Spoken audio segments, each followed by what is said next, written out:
Have you ever wondered if people really change? We talk about reinvention all the time: new jobs, new roles, new seasons of life. But underneath it all, are we becoming someone new, or are we simply becoming more of who we already are? Here's what decades of science tells us: personality is one of the most stable things about us.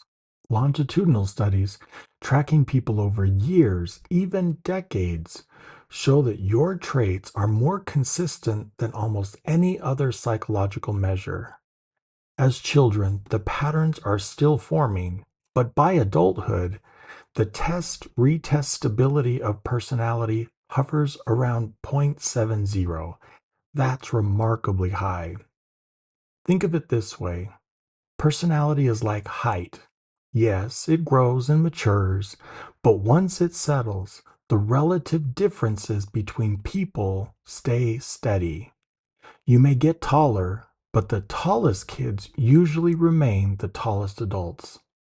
Another example: personality is like a riverbed. The water ripples and shifts with the seasons, but the path carved into the earth remains. And most of us, across a lifetime, keep flowing along our same paths with little changes across the times and circumstances. Now, that doesn't mean we don't change at all. Personality evolves in predictable ways. As we step into adulthood, most people grow in conscientiousness, emotional stability, and agreeableness. Life events matter too. Stepping into a career, marriage, parenthood, they nudge us towards greater responsibility, stability, and empathy. To illustrate this, you may not guess it, but I am actually a pretty strong introvert.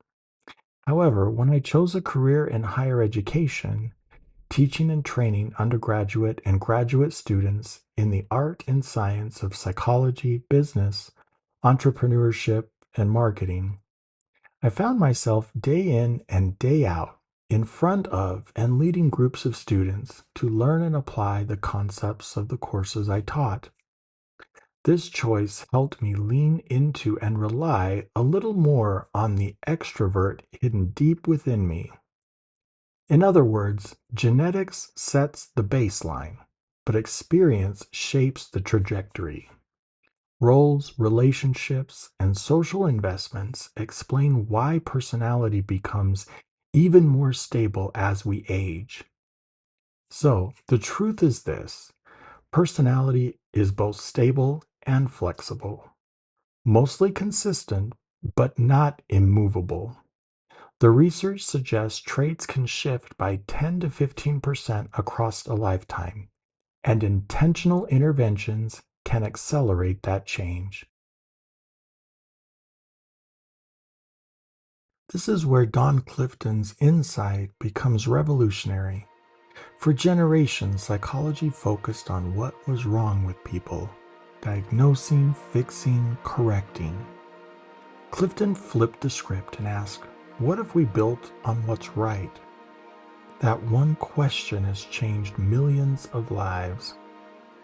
People describe the moment they discovered their top strengths as a turning point, reframing how they see themselves, their careers, and their leadership. Research shows strength-based interventions improve well-being, engagement, job satisfaction, academic confidence, and even group cohesion. Why? Because when you operate from your strengths, you're not just doing a task, you're expressing who you are. That authenticity drives motivation, resilience, and hope. And here's something liberating: there is no one way to lead. There are millions of possible combinations of strengths. Leaders succeed not by copying somebody else's model, but by leaning into the unique pattern that was already theirs. So, the story of personality isn't one of endless reinvention. It's one of deepening recognition. You don't have to become someone else. You're meant to become more of yourself. Just like the riverbed, your life may bend and ripple, but its flow is already carved with purpose. So the next time you're tempted to fix what feels wrong, pause. Ask instead, what's already strong? That's where the real change begins.